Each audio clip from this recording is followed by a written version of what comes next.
Welcome to the video. If you're new to the channel, my name is Noah and I'm an artist based out of Albuquerque, New Mexico. I make videos about murals, canvas paintings, and just various creative things, so consider subscribing. In this video, I'll be talking about and breaking down the process of painting this wall.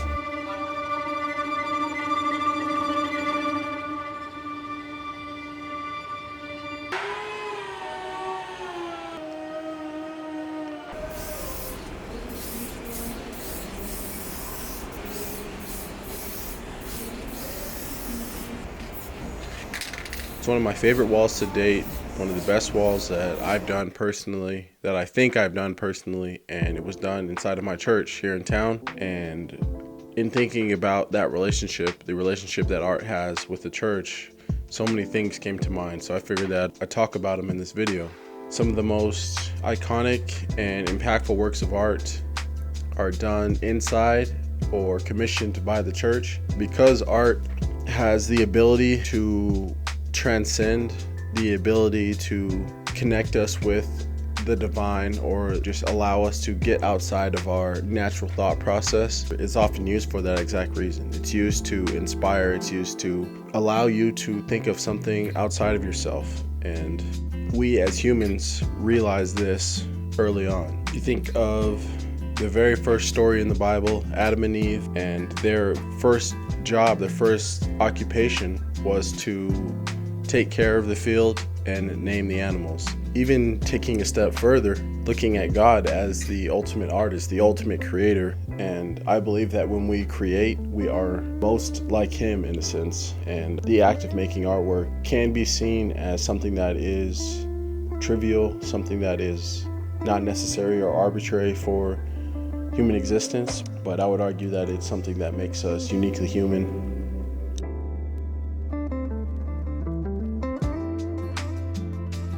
In Matthew, Jesus is speaking, and he says, "Everyone who acknowledges me before men, I will also acknowledge before my Father who is in heaven. But whoever denies me before men, I will also deny before my Father who is in heaven." And that's just a sobering thought, and I never want to be that person. I never want to be afraid or fearful of the wrong things.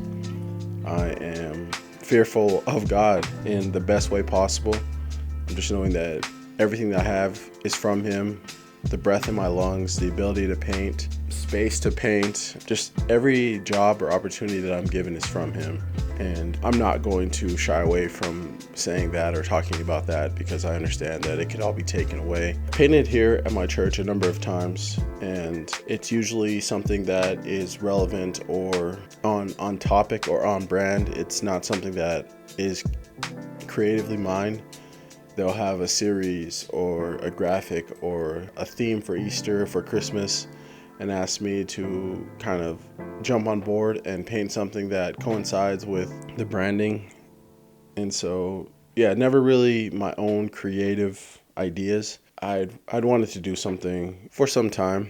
There's been times where I've painted like backdrops for photos or stuff for like Santa for Christmas and that sort of thing, which I guess has its place, but that kind of stuff just doesn't have the biggest impact, and it gets painted over immediately. So for example, doing something for Christmas or for Easter, it'll be up for that 1 week and then it'll be gone the next week because it's not relevant for the rest of the services. And so not only are they not the most creatively deep, they don't even last long, which is not a big deal. It's just paint, so I don't have any issue with it getting painted over. I have for some time wanted to do something that was more permanent and had a deeper meaning, and that I felt could just be a ministry tool in a way. So had this idea, was working on it, mulling on it, about it for a while. Light is like a big part of my work, and stained glass windows have been something I've been thinking about for a while. Just the fact that they use the light from outside to illustrate the gospel, illustrate a picture or whatever you want. They use that light coming from the outside, and then because the panes are arranged in a certain way, the light shows an image. And I just think that's a beautiful picture, and I definitely want to continue to just go down that route and maybe make my own stained glass sometime down the line, but use the idea of stained glass along with the floral motif that I always use. Again, they use light in a different way. They use light to feed themselves, to nourish themselves, to grow, and to give us beauty. Pairing those two things together, how they use light in different ways. The stained glass being a man-made thing that we've used to attempt to represent God. The flowers being God's own creation, using the light in that capacity. So playing with those two aspects, and then the hand coming out of that is supposed to represent the hand of God, and then there's a sparrow and just hovering in the hand of God, and that's another verse in Matthew that I'll be sure to read. So yeah, that was the gist of the motivation behind that. And I did write up a little excerpt about the wall, so people that come to the church on the weekends or throughout the week can read what I was thinking, like a thought process behind it. The feedback has just been amazing, which also is a plus, just making something that you put yourself, your thoughts and your ideas into, and for it to resonate with people it's a cool feeling, especially because, like I mentioned at the beginning of the video, especially in the space that I'm in visual art with painting, it was kind of the foundation of a lot of impactful work. Seemed to be commissioned by the church at large. As time progressed, we've kind of gotten away from that, and a lot of creativity inside of church is used in worship settings, making music and songs, which is obviously still great. Also within things like graphic design or things that have a tangible purpose. It's a blessing to be able to, I guess, tap into that. And I think it's important because A.W. Tozer talks about this in a book called The Knowledge of the Holy. And he just says that because God is so much bigger, so grandiose in comparison to us, now no single person has the correct view of God. So if you get everyone on the planet and we all try to reason out or rationalize or try to depict God in a certain way, we're still not going to be able to do so. But it's important that we all try to do so, to give that perspective. And I have a unique perspective, you have a unique perspective, and this perspective is what I guess just gives the best, all-encompassing, that we can achieve view of God. And we can't see all his different faces, all different aspects, but if I do my best to illustrate what I see and the perspective I have, and you do the same, I think that's the best we can do. And I think that's how things should operate, especially in the creative realm inside of the church. And so if there are aspects that are lacking, like I was saying, visual art seems to have been over the past X amount of years. It's important for people like myself or yours, if you are visual artists, to get your ideas out. I think art is making connections. Creativity, I would say, larger than art, is making connections. It's seeing this one thing, how it relates to this one thing, and then bringing those two together in a unique way. That would be my encouragement to you. You don't have to be a painter or a musician or a clothing designer to be creative. I think there is a use, like the term creative just gets, especially within church, it's just like this, I guess, department that people get lumped into, or this stereotype like, oh, this person's a creative. But God has called us all to be creative. We are made in his image. He is the ultimate creator. So if you're a mother, if you're an accountant, if you're a lawyer, if you're a teacher, if you are a nurse, or anything in between, how you go about problem solving and answering the questions that get proposed throughout your day-to-day is how you use and foster your creativity. So creativity is this overarching thing, and I think art is a subset of that. I don't want to say like its purest form, but there's no other use, right?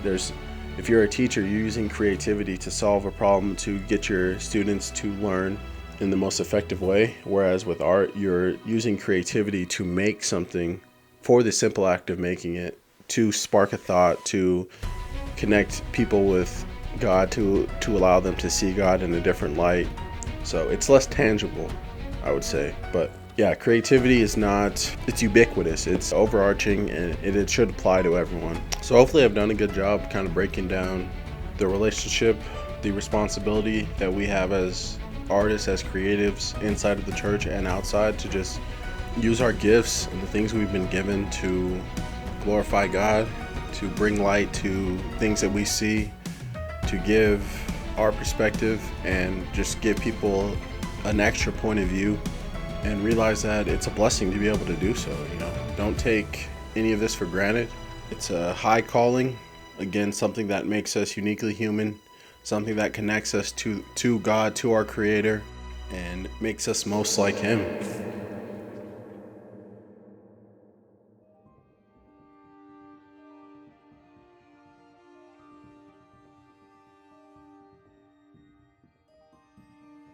Within Christianity, there's this idea of the Trinity. It's a triune God, three represented as one, three different aspects of one singular God, but there's Father, Son, and Holy Spirit. The Spirit is seen as the helper, gives you wisdom, gives you words to say, gives you the ability to act in a way that is not natural or that you're not able to within yourself.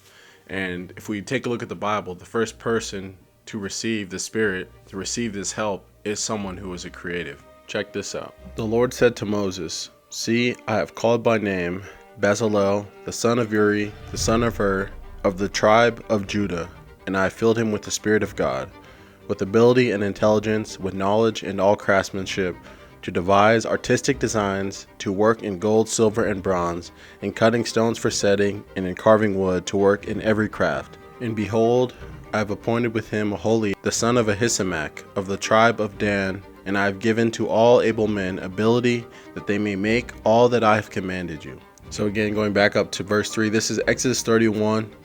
Verse 3, it says, "I have filled him with the Spirit of God, with the ability and intelligence, with knowledge and all craftsmanship, to devise artistic designs, to work in gold, silver, and bronze." And that's the first time we see anyone be given the Spirit of God, this Holy Spirit that is called our helper. And I just think that's such a cool thing, for lack of a better word, something that we can tap into, and hopefully that I have tapped into.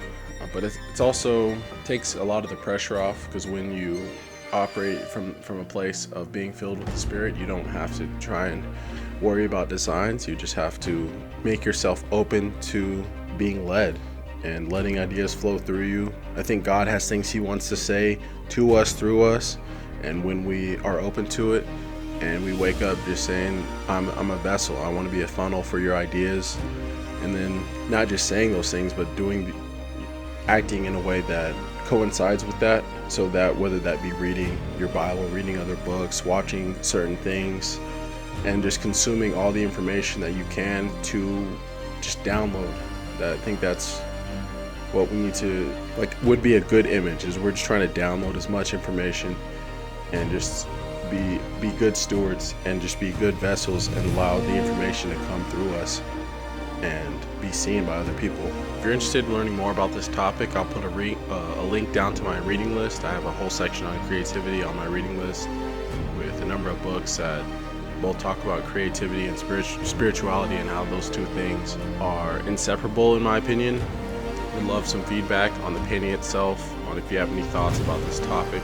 Know someone who has just so much creative potential but is not tapping into it, maybe send this to them and it can motivate them to start creating. And leaving ideas on the table is really not a good option. I'll end with this last story. It's called the Parable of the Talents. In this parable, he talks about three guys who were given talents, which was a unit of currency back then. One guy was given one guy was given two, one guy was given 5. The guy with 1 buried it, didn't invest it, didn't do anything with it because he was afraid. The guy with 2 invested it, worked, got 2 back, so now has 4. The guy with 5, same thing, now he has 10.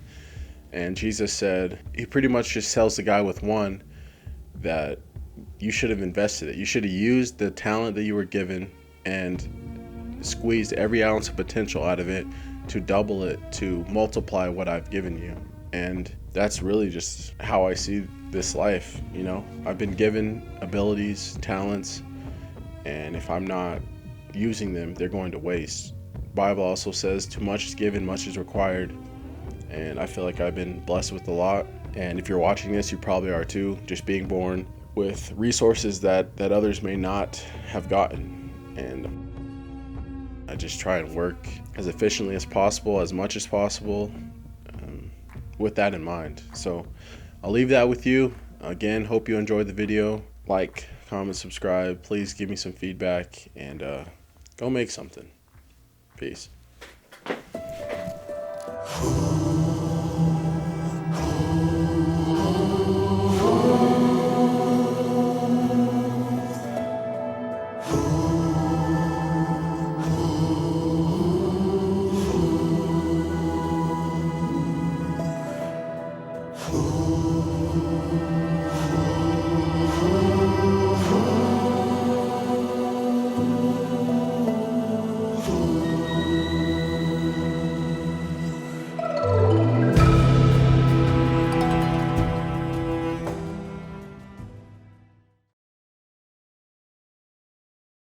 The fall before the climb.